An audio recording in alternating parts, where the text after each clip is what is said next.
Boa noite, Joel, e boa noite a todos que estão nos acompanhando, né? Ou vão nos acompanhar, ver esse vídeo posteriormente.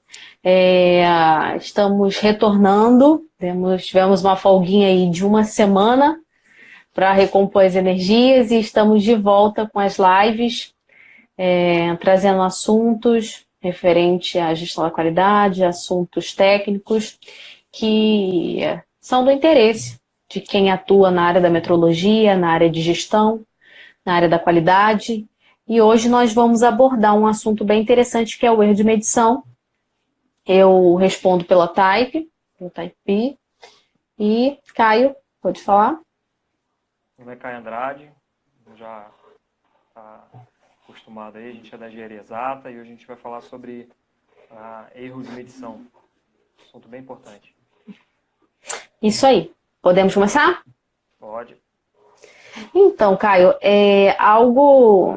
um assunto que muitas das vezes gera alguma dúvida para quem atua na área, quem muitas das vezes realiza a calibração ou faz parte de uma organização, de um laboratório, e às vezes é questionado sobre o erro da medição, sobre incerteza. E hoje nós vamos estar abordando esse assunto do erro. Eu gostaria de começar perguntando qual é a definição, o que é erro de medição? Então, é o parâmetro mais importante para ser obtido numa calibração. A gente tem esse parâmetro que ele acaba sendo um parâmetro que está no vocabulário internacional de metrologia, tem uma definição já pré-estabelecida e a gente vê muitas pessoas tendo dúvida a respeito do que de fato o erro é e por que ele existe ou para que ele existe. Então a gente vai tentar passar um pouco sobre isso hoje. O erro de medição, segundo... Caio? Oi? Oi, o Joel disse que está muito baixo, acredito que seja o áudio. O meu tá bom, Joel? Eu tô falando... Acredito que seja o seu áudio. Como eu tô com fone, para mim... baixo mesmo. Vamos ver. Então, você está me ouvindo bem aí? Estou sim. Com fone, sim. Agora ficou bom, João?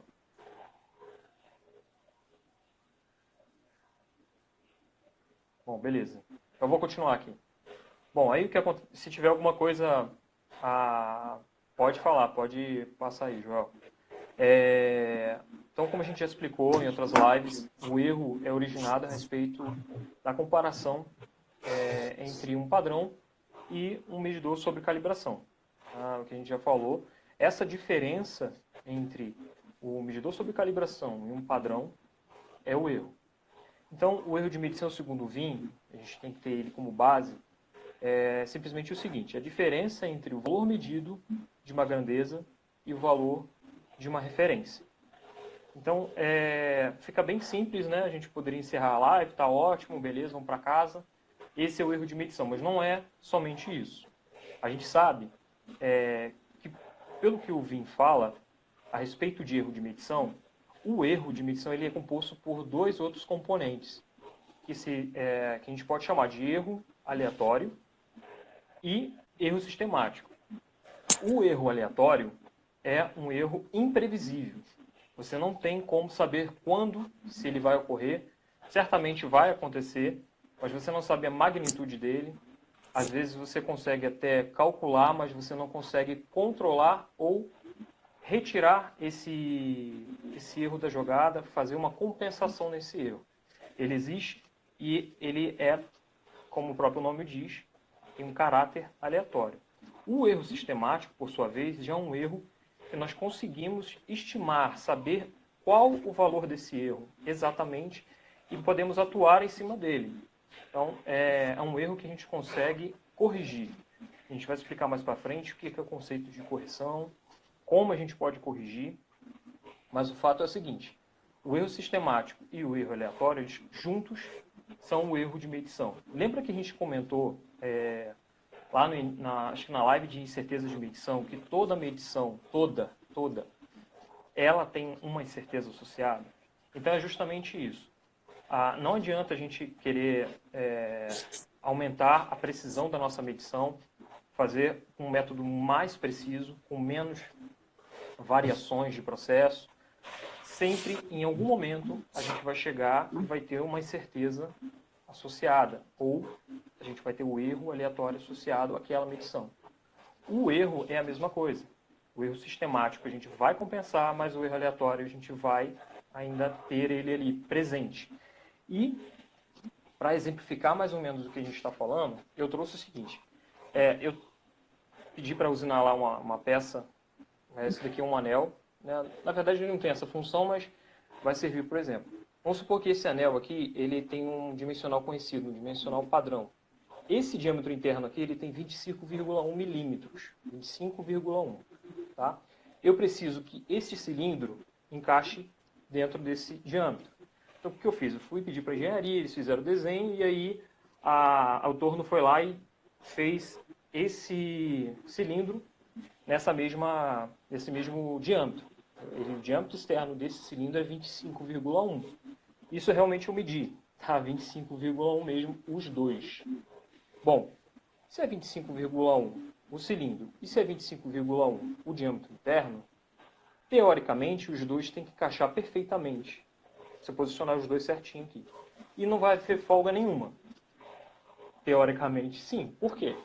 Porque a diferença entre o diâmetro externo desse cilindro e o diâmetro interno desse anel é zero. Então, teoricamente, pelo conceito de erro de medição, eu teria um erro igual a zero. Só que não. Eu não tenho esse erro igual a zero. Vou mostrar agora por quê. Tá vendo? Não sei se vocês conseguem ouvir. Está bem baixo o som, mas há uma folga.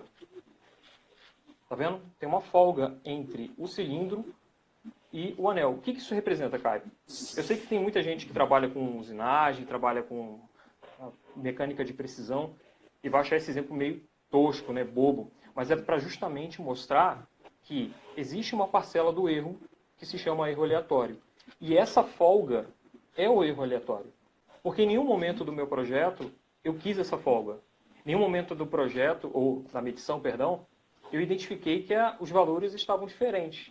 E aí, essa diferença, esse erro aleatório, é que está ocasionando essa folga aqui, você entendeu? Então, por esse motivo, eu não consigo corrigir esse tipo de desvio, esse tipo de erro. Eu não tenho como corrigir.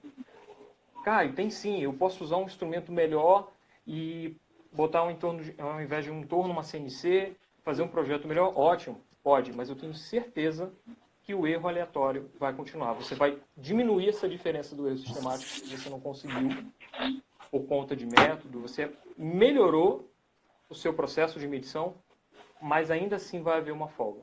E você pode ir infinitamente vai existir ali uma incerteza de medição associada, ou seja, um erro aleatório, que não pode ser corrigido. Tá? E é basicamente isso o conceito de erro de medição. Na live de hoje a gente vai comentar praticamente sobre erro sistemático. A gente vai comentar só a parcela do erro que é relacionada a forma de a gente conseguir compensar ele. Né? O erro aleatório a gente vai deixar para uma outra live, que a gente acho que já até falou, que é a incerteza de medição. Mas a gente hoje vai falar só do erro sistemático e os tipos de erro que hoje são mais comuns da gente encontrar no ramo da metrologia. Caio, ótima definição e ótima explicação, exemplificação, né, da questão do erro, para que quem possa estar nos acompanhando consiga compreender em si o que é o erro, né? E quando nós olhamos o erro de medição, algo que é muito interessante é que, independente de quem meça, por mais que seja um instrumento mais preciso ou menos preciso, o erro tem que estar sempre muito próximo, né? É diferente da incerteza, e aí você vai, com certeza, falar isso mais para frente, porque muitas das vezes a gente procura, e nós já falamos aqui da escolha de fornecedor, e já citamos isso em outros momentos, a incerteza pode até variar, mas o erro tem que se manter, né? E aí, quando nós falamos de erro sistemático e falamos da questão da correção, né, do erro que é possível se corrigir, do erro que nós corrigimos, existem outras definições de sistemáticos? Thaís, está falhando um pouco a internet. Oi. Não sei se você me ouviu? Falhou um pouquinho. Ouvi. Enquanto Não. você explicava, falei um pouquinho, mas deu para você escutar? Qual foi a pergunta? Não, deu sim. Então, outros tipos de definição de erro, foi essa a pergunta que você fez, né? Isso. Então, esses outros tipos de definição que a gente tem de erro, veja bem, eles são basicamente o mesmo conceito que a gente acabou de explicar, né? É uma diferença em relação ao padrão. Como a gente vai expressar esses tipos de erro que a gente vai tentar explicar agora, né? Então, o erro sistemático, segundo o Vim, é o que a gente acabou de falar. Ele é um erro proveniente da diferença com um valor de referência. Já a estimativa desse erro sistemático, o que seria estimativa? Seria o valor, né? A contabilização desse erro se chama tendência de medição. Então, a tendência de medição é o valor do erro sistemático. Então, são, vamos dizer assim, caprichos necessários do Vim, né, que ele exemplifica justamente para colocar um pigo nos is aí. Por exemplo, se eu posso ter numa medição vários erros associados a ela, como a gente falou aqui, erros sistemáticos, inclusive. Nesse caso do cilindro, eu posso tanto ter o erro relacionado ao diâmetro, né, o comprimento do diâmetro, quanto o erro da dilatação da temperatura. Então, eu tenho dois erros sistemáticos. Eu posso corrigir? Posso. Se eu souber qual é a constante do material, enfim, eu posso corrigir de acordo com a temperatura atual. A mesma coisa o diâmetro aqui. Eu posso chegar e fazer uma modificação mecânica aqui. Mas a estimativa do erro sistemático é a tendência de medição, é o valor. O quanto ele dilatou por conta da temperatura, o quanto ele está fora em relação ao diâmetro interno, né? Esse seria mais ou menos a ideia da tendência de medição. Então, exemplo prático aqui. Vamos calibrar um manômetro. Tá? Um manômetro lá marcando 101 kPa. O manômetro que a gente está calibrando, o valor medido. E o padrão está 105 kPa. Então, a diferença, né, o erro, a tendência de medição, no caso, é menos 4 kPa. Por quê? 101 menos 105. Básico, fácil, não tem problema nenhum com isso. Agora, uma coisa importante que a gente tem que prestar atenção, e tem muita gente que deixa isso passar, e eu achava que não, mas tem realmente, né? As pessoas acham que o erro é só o valor. O sinal é muito, muito importante para a tendência de medição, né? Para o valor do erro que você for encontrar. Por quê? Porque é ele que vai dizer se o instrumento que está medindo aqui, ele está, por exemplo, o instrumento que está calibrando esse manômetro, está medindo a mais ou a menos do que deveria medir. Sim, se o erro está para mais ou para menos, né?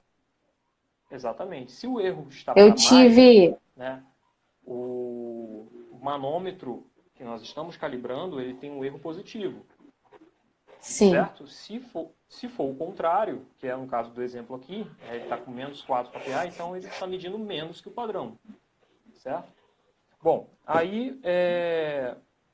Ô, Caio. Oi. Oi,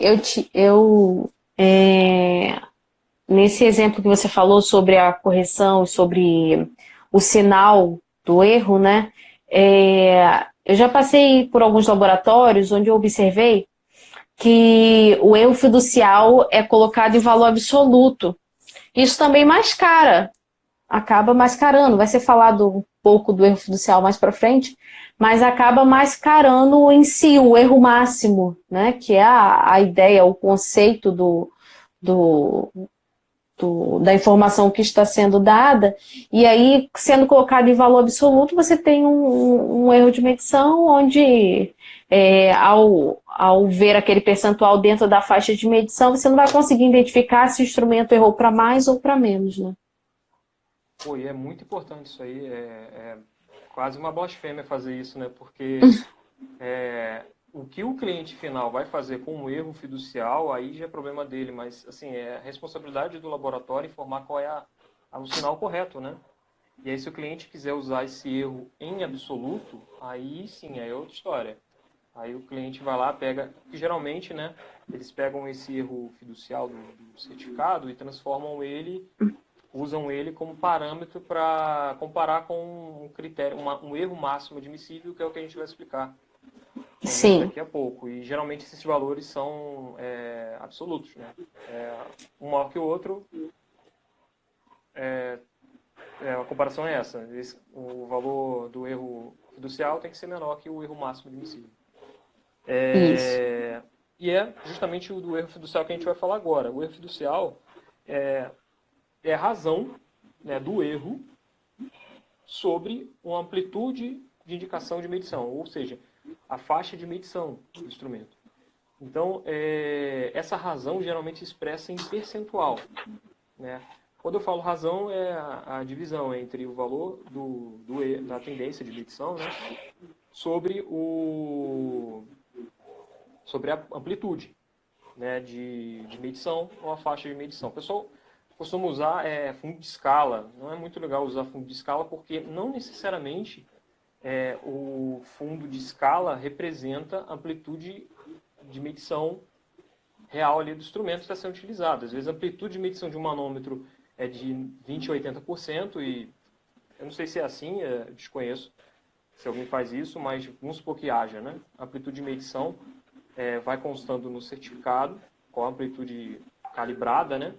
E o erro fiducial, se ele estiver como a referência dele, no caso, o denominador desse erro fiducial, seja amplitude calibrada, você tem que tomar esse cuidado, para não ser enganado e você está achando que é um fundo de escala. Assim, eu não sei Assim se tem como essa... também, em alguns casos onde nós temos equipamentos, instrumentos que se iniciam em faixa negativa, né? Sim, sim. Exemplo disso na parte da temperatura, termômetros que vão de -100 a 100. Se nós olharmos de escala, seria os 100 graus, né? Mas quando nós olhamos a amplitude da faixa de medição, seria toda a faixa de medição, né? E aí nós teríamos uma amplitude de 200 graus.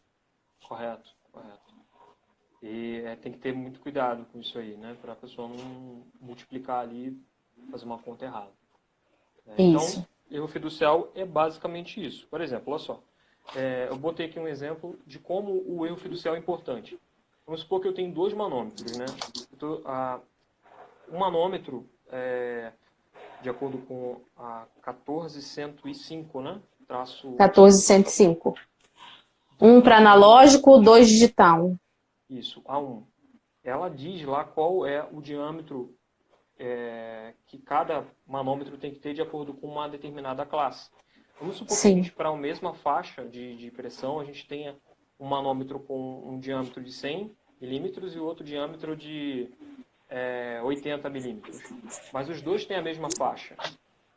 Aí você quer saber qual tipo de manômetro, qual dos dois você pode utilizar para uma determinada aplicação. E o erro fiducial ele pode te dar essa resposta. Por quê? Porque ele está ali para verificar o desempenho, né? Você tem dois equipamentos que trabalham na mesma faixa, né? Você está dividindo o erro fiducial, a referência dele é a faixa de amplitude de medição. Tá me vendo, Thaís? Oi, deu uma falhada. No meu? Isso. Deve ter sido no meu. Mas agora voltou. Voltou? Voltou. Então, aí o que acontece? Você tem essa condição de comparar um manômetro com um outro manômetro, né, pelo o erro fiducial. Ainda tá ok? Tá, agora voltou.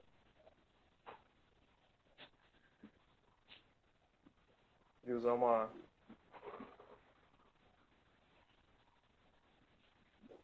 Tá bom, eu vou continuar aqui. Se parar, você... Tá ok. Tá bem lento aí. Tem caído um pouco a internet aqui. Bom, aí o que acontece é... O próximo item que a gente vai falar é da deriva, né? A deriva instrumental. E o que seria essa deriva instrumental? Essa deriva instrumental está relacionada a uma característica que é inerente a qualquer instrumento. Qualquer instrumento de medição tem essa característica. E a gente tem também essa característica que a gente perde. Tem um momento da vida que a gente não é mais um garoto, então a gente vai perdendo a nossa qualidade ao longo do tempo. Não é diferente para um instrumento de medição. Com o passar do tempo, o instrumento de medição tende a ter um erro maior do que no início de sua vida útil. Então, a Sim. deriva instrumental, ela é uma análise que você pode fazer no seu instrumento de medição, que está intimamente relacionada ao erro, a tendência de medição, e é uma análise que você faz ao longo do tempo. E ela é muito importante porque ela praticamente te obriga a criar uma periodicidade em um determinado tipo de instrumento, dependendo da intensidade com que essa deriva vem a aumentar ao longo dos anos, né? Então, eu separei um exemplo aqui. Em 2018, vamos supor que eu tenho um paquímetro. Em 2018, eu comprei esse paquímetro. Então, o erro dele em 100 milímetros é de 0,05 milímetros. Em 2019, nesse mesmo ponto, esse erro subiu para 0,08. Já em 2020, eu mandei calibrar ele novamente, nesse mesmo ponto, e ele foi para 0,12. Esse exemplo que eu estou dando, é a mais verdade, é a maior verdade que tem. O instrumento ele tem sim um acréscimo devido a esse desgaste que ele sofre ao longo da utilização. Dependendo da onde ele se encontra, esse desgaste pode ser muito mais acelerado do que um período de um ano. Então, por isso que existe a necessidade de você mandar calibrar o seu instrumento periodicamente. E, se possível, verificar esse instrumento entre uma calibração e outra para verificar se a deriva ela não está afetando demais, aí para você não chegar no final do seu período de calibração e ter que fazer um recall do Sim. que você esteja medindo, né? Outro erro muito importante também é o erro máximo admissível. No VIN ele está descrito da seguinte maneira, que interessante. O valor extremo do erro de medição com respeito a um valor de referência conhecido, admitido por especificações ou regulamentos por uma dada medição, instrumento de medição ou sistema de medição.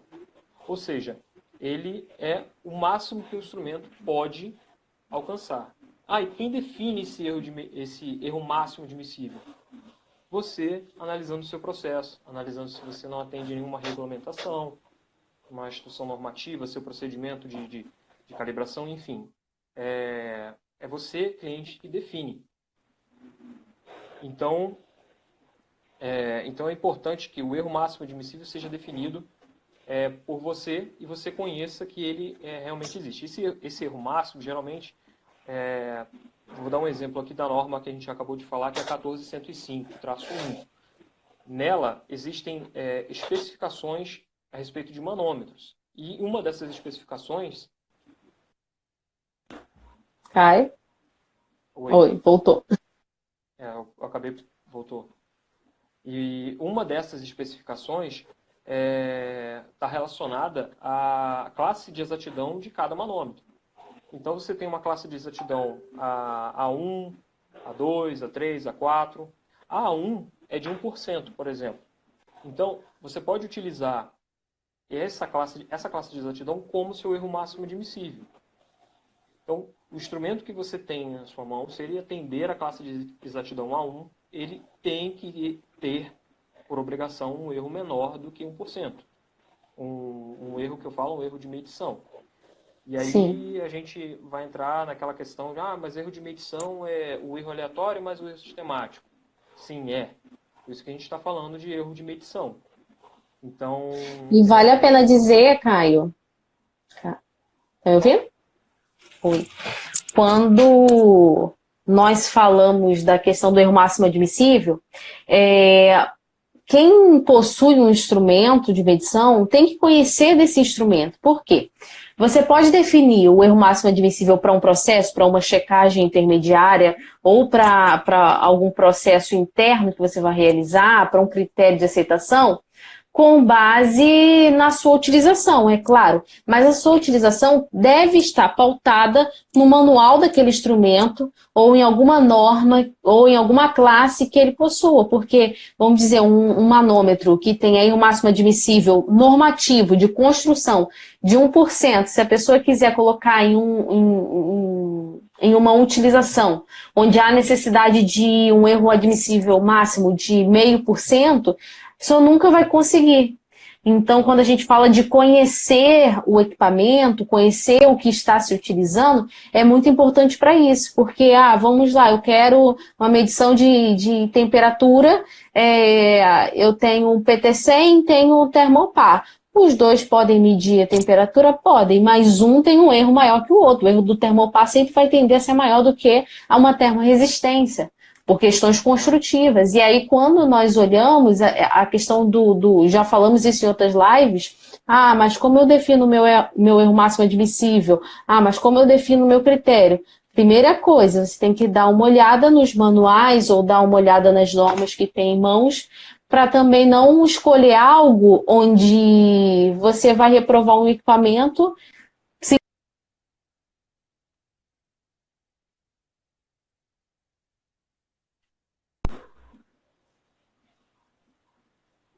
correto. Só picotou o finalzinho, você está me ouvindo?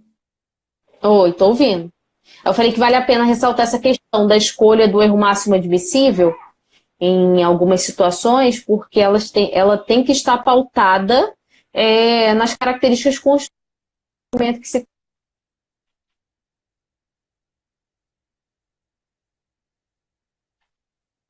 cai. Sim. O seu tá travando muito. Sim, está O seu dando tá umas travando muito. travadas.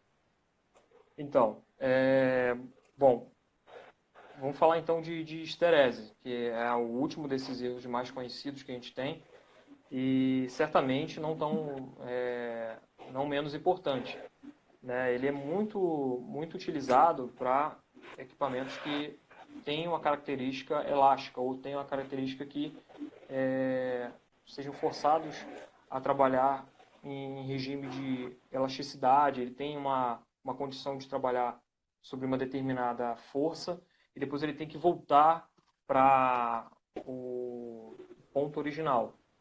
Então, o que a gente tem é o seguinte: o erro de esterese é a diferença entre uma carga e uma descarga aplicada nesse instrumento.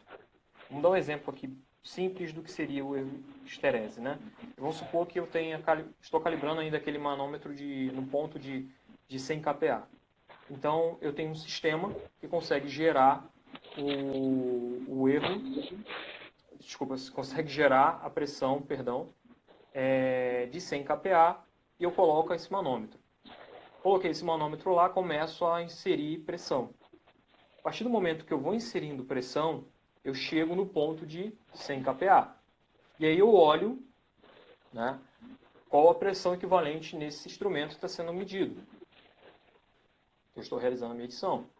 E aí eu verifico que esse instrumento está apresentando 99 kPa. Daí eu não paro de acrescentar pressão nesse sistema. E aí eu chego até o fundo de escala do instrumento. Cheguei no fundo de escala do instrumento, eu estou fazendo medições e aí eu retorno para o ponto de 100 kPa. Quando eu retorno no sistema para os 100 kPa, eu olho novamente para esse instrumento que está sendo calibrado. E aí eu vejo que ele apresentou agora, ao invés de 99, ele apresentou 100 kPa. Ou seja, a diferença entre a descarga e a carga é de 1 kPa. Esse instrumento tem uma esterese de 1 kPa. Então, é basicamente esse o conceito de esterese. É o quanto o instrumento o quanto ele é vamos dizer assim, reprodutivo sobre duas condições distintas. Né? Esse instrumento, a gente aplica uma pressão, ele está num valor, aplica uma pressão, retorna para a pressão anterior e a gente mede, teoricamente, a gente teria que medir a mesma coisa. Né? Então, essa é uma característica desse tipo de instrumentos que tem condições elásticas. Né? É isso. Entendi. E aí, quando nós vamos ver a questões de erros, são diversos, né? Então, tá me escutando? Tô? Ah. Então, quem utiliza, quem faz medições, quem utiliza dados de um equipamento, deve conhecer o equipamento que se utiliza até para saber o que são esses erros e como utilizá-los, né? Como trabalhar esses dados. E aí, pensando em trabalhar esses dados, Caio, onde que nós podemos encontrar esses dados de erro de medição de um equipamento que o indivíduo possua, né? Onde ele pode encontrar esses dados? Então, basicamente bem simples, né? A gente encontra esses dados em certificados de calibração. A finalidade, uma das finalidades da gente enviar um instrumento para calibrar é justamente conhecer o erro de medição. Só que dentro do certificado de calibração, todo certificado que atenda lá 17025 é exigido que tenha não só o erro sistemático, né?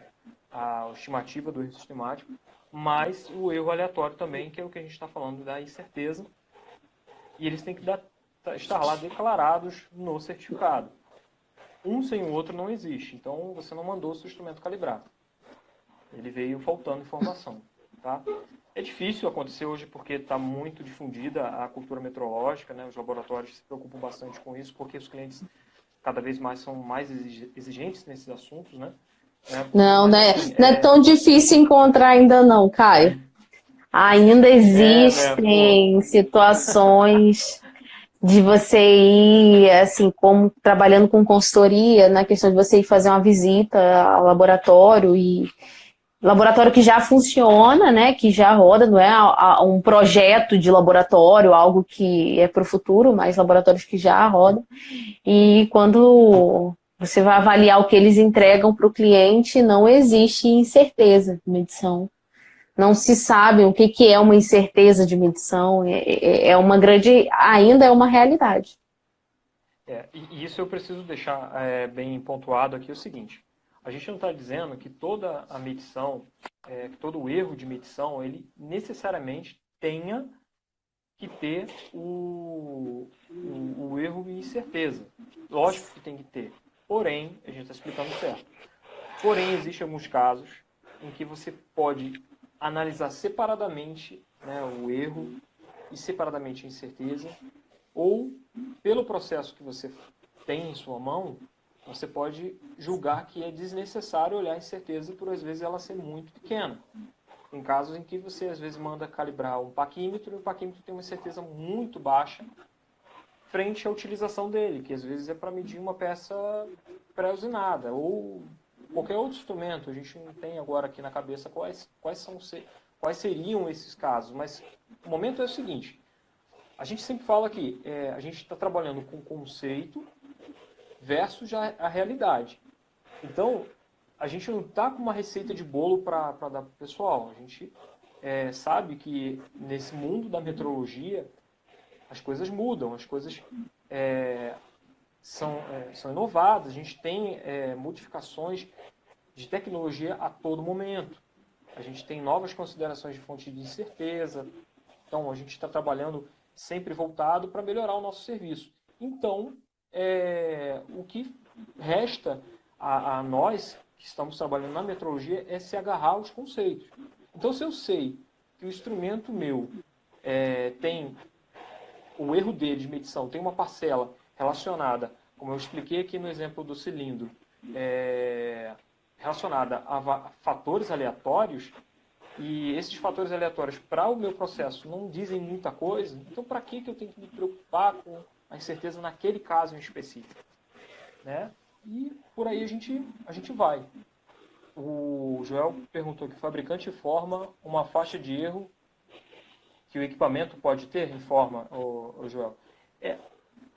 Assim, depende do fabricante, né? Depende do instrumento, mas o instrumento geralmente tem ali o que eles chamam de exatidão, que na verdade, se a gente for olhar realmente, o conceito de exatidão é outra coisa, né? Mas vamos se ater à pergunta. Sim, eles dizem quanto um instrumento pode vir a errar, mas eles não dizem algo comprometedor, né? Nenhum fabricante vai dizer que seu instrumento erra 5%, 6%, e ninguém vai confiar naquele instrumento, mas o que eles dizem é baseado em um teste realizado internamente, calibrações internas ou calibrações Através de externas. amostra, né, na questão de fabricação, pode ter Exatamente. avaliações por amostragem.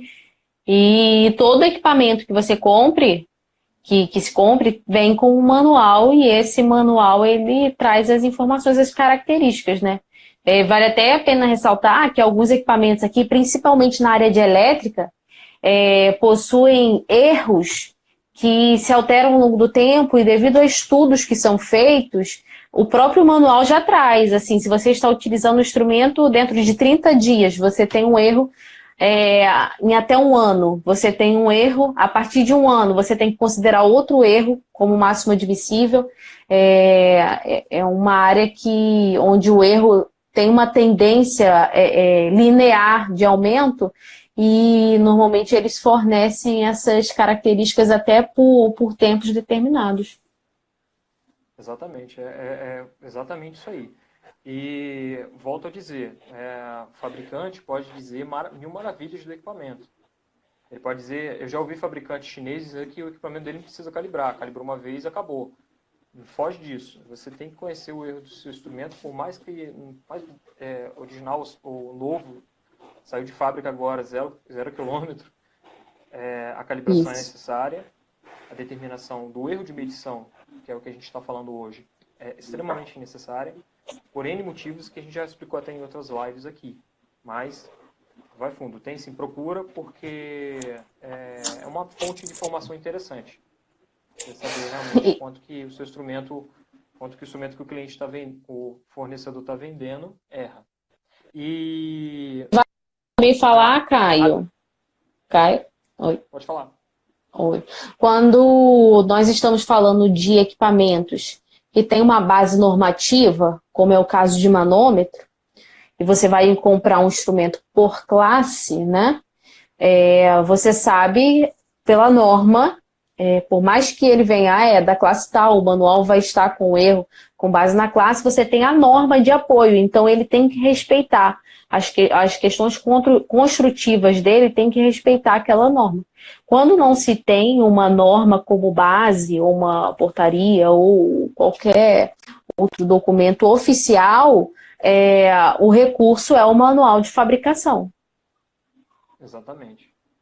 Manual, no caso você falou aí uma norma, uma portaria, por exemplo, enfim, são exigências que têm que ser atendidas.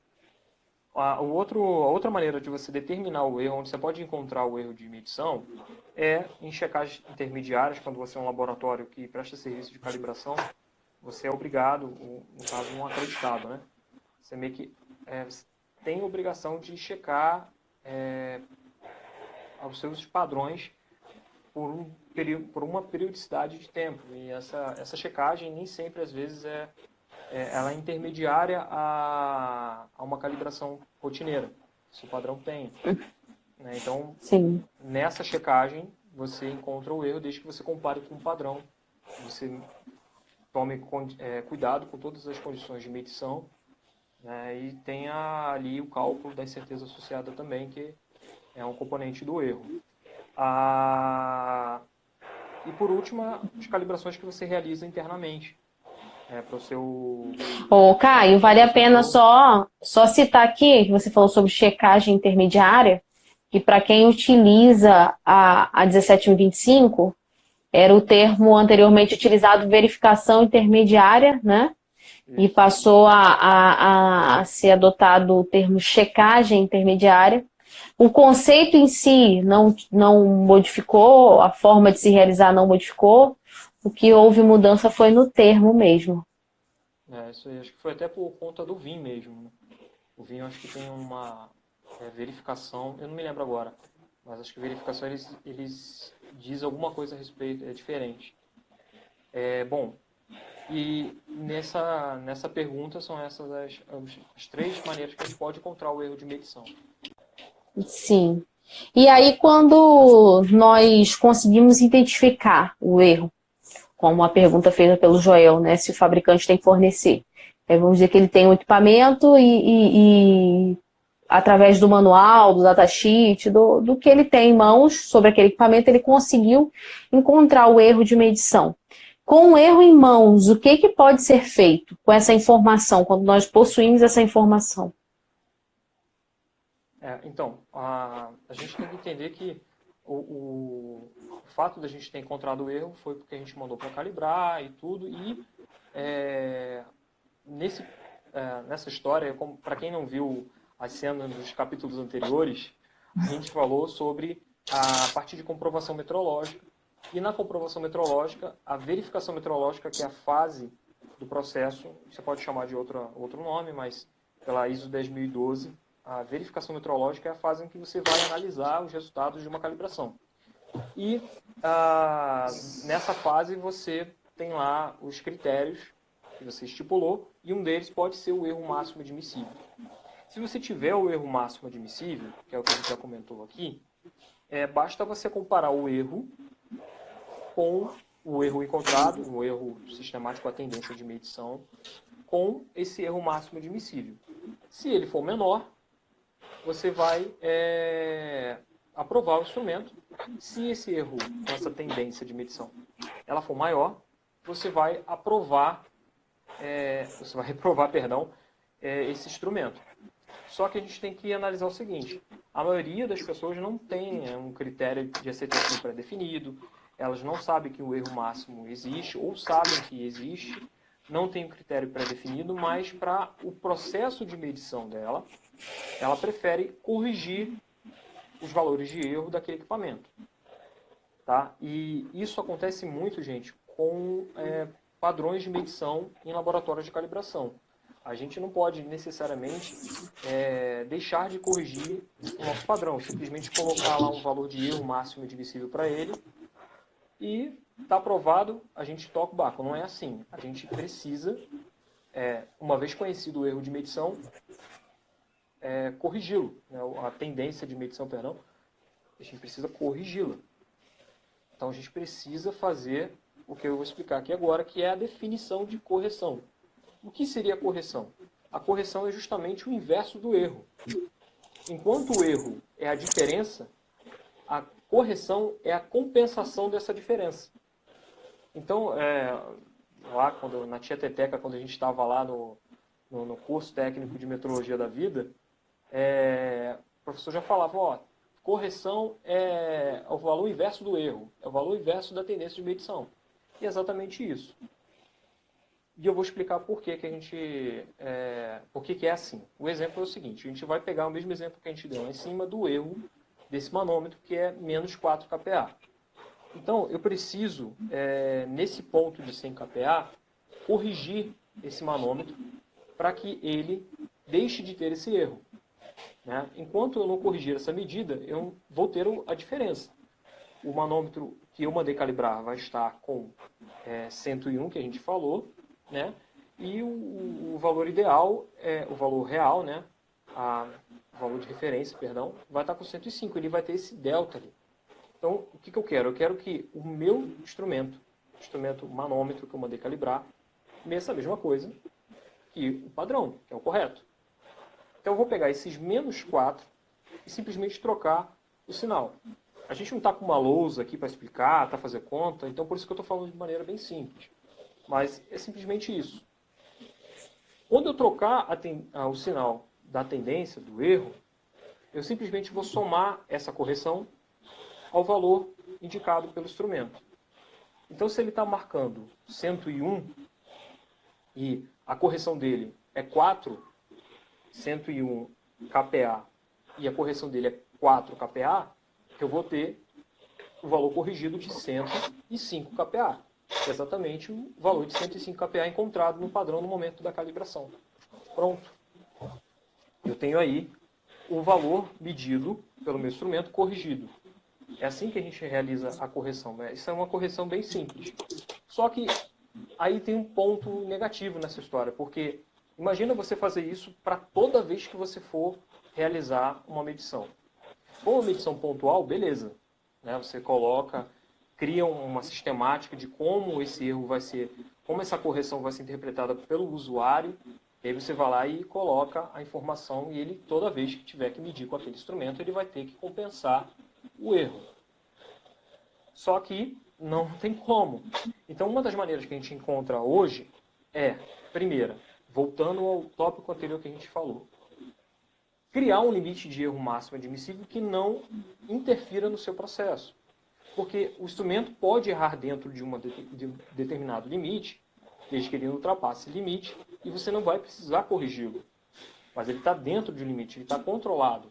É um imposto que o meteorologista tem que pagar pelo fato de você não corrigir uma determinada medição. Esse é o valor do erro máximo admissível. Você vai ter que conviver com ele, né? Mas você estudou o seu processo, você sabe como é que é o seu processo, enfim, está tudo certo. Beleza. Essa é uma prática correta. A outra prática é a seguinte, você continuar corrigindo o instrumento, só que de uma maneira um pouco mais automática. Você criar uma curva de correção. E nessa curva de correção, que é basicamente uma equação, do lado do eixo X, você vai entrar com o valor indicado pelo instrumento, e no eixo Y, né, na resposta dessa equação, você vai ter o valor corrigido. Então, isso acontece muito para manômetro. Você já deve ter mandado um manômetro para calibrar, e geralmente ele vem com uma equação. Essa equação, ela é definida da seguinte maneira. Você insere o valor sem correção, e você tem a resposta, a saída do valor corrigido. Geralmente é assim, né? Se for o contrário, a pessoa que está emitindo o certificado para você tem que te avisar quem é o X e quem é o Y dessa equação.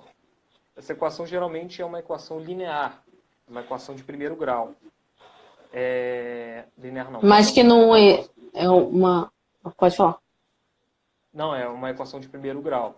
Pode ser Sim. uma equação polinomial também, ou outros tipos de Não existe nenhuma prerrogativa para isso, né? Cada laboratório acaba escolhendo o que melhor lhe cabe. Quando nós olhamos para a questão de ser uma reta, é mais simples de se corrigir, né? Nós vamos ter dois coeficientes e aí fica mais tranquilo. Mas nós vemos uma grande gama de laboratórios trabalhando com a equação polinomial do segundo grau também. Isso a gente pode falar depois com mais calma em live específica de incerteza, mas a gente, nesse caso, qual é a diferença entre usar uma e outra, né? Depende muito da incerteza que você quer no final do processo, porque imagina o seguinte, se eu tenho... Quem já fez uma regra de 3 sabe do que eu estou falando. Quando você faz uma interpolação, você tem ali uma chance de errar muito grande. Se for uma interpolação do que a gente aprendeu na Tieteteca. Por que a gente tem uma chance de errar? Porque não necessariamente a interpolação está pegando toda a característica de uma curva do instrumento. Ela está pegando uma relação entre dois pontos. E você quer saber o ponto intermediário. Bom, mas aí a gente entraria muito especificamente no assunto. Mas assim, essa é só uma maneira da gente explicar que há outras possibilidades de você executar a correção do seu instrumento, do seu padrão, seja qual for o instrumento que você mandou para calibrar. Eu acredito que uma das formas mais simples de entender o conceito da correção com base numa curva, né, ou em uma reta, né, seria a questão da interpolação mesmo, de entender que se eu tenho um instrumento calibrado no ponto 0, o 0 vamos constar como verificação, mas vamos dizer que no ponto de 10 bar, 20 bar, 30, 40, até chegar ao 100. Eu conheço o erro no ponto de 10, eu conheço o erro no ponto de 20, eu conheço o erro no ponto de 30, mas se eu precisar fazer uma medição no ponto 15, eu não conheço esse erro de medição. Se eu precisar fazer algo no ponto 25, 22.3, eu não conheço. E uma das formas de conhecer e estimar isso é através da interpolação de dados. Que aí você pode optar por fazer uma reta ou fazer com base numa equação polinomial. E vale a pena também ressaltar que quanto mais linear for esses erros, né, se eles forem crescentes ou que seja decrescente, mais sendo linear, você consegue encontrar um valor mais coerente. Do contrário, se o equipamento oscilar muito entre as medições, você também vai ter grandes oscilações nos erros corrigidos, né? Com certeza. E indo um pouco mais além, quando você manda o instrumento para calibrar e você quer que ele se enquadre dentro de um erro, quando o laboratório te informa a curva, geralmente você verifica que aquela curva está acima do erro que você precisa para o seu processo e você precisa ajustar aquele equipamento, é muito mais simples realizar o ajuste quando todos os erros de medição praticamente têm a mesma magnitude em relação a valor. Quando você Sim. ajustar aquela reta, você vai ajustar próximo a valores próximos daquele ideal que você está exigindo ali. Se for o zero, né? Se você quer um erro próximo de zero, a curva daquele instrumento, o formato dela não vai mudar, mas a posição que ela se encontra vai tender a ficar próximo do zero, do erro zero. Mas é muito bom a gente explicar isso numa lousa, né? Acho que cabe até um vídeo, né, Caio? Pô, com certeza, não, eu vou fazer e a gente vai explicar isso aí um pouco mais a fundo, porque é muito legal. Eu gosto muito dessa área, principalmente nessa parte de correção, porque a gente brinca muito com os resultados e a gente vê que quando a gente manda um instrumento para calibrar e ele está mal especificado, a gente não tem como fazer muito milagre em relação Sim. à correção dele, né? A gente tem que ir trabalhando esse instrumento, enfim. Para quem não tem, só antes de nós lermos aqui, para quem não tem o conhecimento, às vezes está iniciando, precisa dessa curva e não sabe como fazer ou ainda está buscando conhecimento para realizar, existem alguns laboratórios que já fornecem esses dados no próprio certificado. Ele já fornece o certificado e já te entregam a curva. Na maioria das vezes, uma reta, né? A questão o famoso Y igual a X mais B. Apenas essa, não foge muito disso. Quando nós olhamos para transmissores de pressão, aí vale a pena só uma nota aqui, uma observação. Existe um documento orientativo, e aí eu volto a dizer que nós temos a link lá na bio da Type, de um acesso no OneDrive dos documentos orientativos e normativos do Inmetro. E o DOC, se eu não me engano, é o 46 ou 47. Orientações para certificados, para emissão de certificados na área de pressão. E para transmissores de pressão, há uma obrigatoriedade dos laboratórios fornecerem essa interpolação, essa reta, né? essa equação do primeiro grau, para que seja feita a correlação. E aí não é nem para base pode servir como base para interpolação de dados, mas para correlação da pressão com a corrente ou da pressão com a tensão. Entendi. Faz muito sentido, né? É estritamente necessário. Para quem já teve o prazer de analisar um certificado desse, se não houver essa curva aí, vai ficar muito mais difícil. Aí faz cálculo. Pois é. Aí você quer corrigir a indicação, você tem que converter para de corrente para pressão, de pressão para corrente. Nossa, é um pandemônio. Aí não fica legal, porque você não sabe se você está executando corretamente a interpolação, ou seja lá o que você estiver fazendo ali. Isso. E o laboratório poupou tempo, né? E é uma coisa tão simples, vamos combinar, né, cara? Pô, é uma curva, cara. Isso aí você faz no Excel, lógico. Para um laboratório é simples, a gente fala é simples, mas parece que é padaria, né? Mas quando você está ali no laboratório, o tempo que você vai ter para desenvolver o estudo da curva e colocar ele no certificado é ínfimo perto de tudo que você tem que fazer no laboratório de calibração. E tem um documento orientativo, se não me engano, ô Thaís, que fala também a respeito de como você calcula a incerteza de uma equação de primeiro grau. Eu acho que para pressão também. É o DOC 14 ou 17. Um dos dois. Se eu não me engano, é o 17. Um fala para manômetros digitais e outro fala para manômetros analógicos. DOC SEGECRE 014 e DOC SEGECRE 017. Os dois documentos são da área de pressão. E eles falam sobre a questão da incerteza da curva. Eles dão um exemplo de primeiro grau, equação do primeiro grau. Isso. Aí a conta é um pouco já é um pouco hard lá o negócio. Utilizando o método de derivadas. Isso. Se eu não me O engano, Henrique, derivadas ele falou parciais. aqui, vou até pegar aqui o comentário do Henrique, famosa interpolação polinomial. Ajuda muito. Geralmente, para a temperatura, tem que usar de terceiro grau, quarto grau, dependendo de como está o erro do instrumento. É justamente isso aí, Henrique. Você já se aventurou nesse mundo aí. É complicado mesmo. Sim. Só fica ligado na correlação, né? A correlação e qual que é o destino. Se você vai calcular a incerteza e vai utilizar esse instrumento que você está analisando essa curva, e a partir dele, vamos supor, ele é um padrão, você precisa tomar cuidado só na incerteza dessa curva, né? Para ela não impactar aí o seu resultado de incerteza final. Tá? E vale a pena... fala. Pode Desculpa. falar.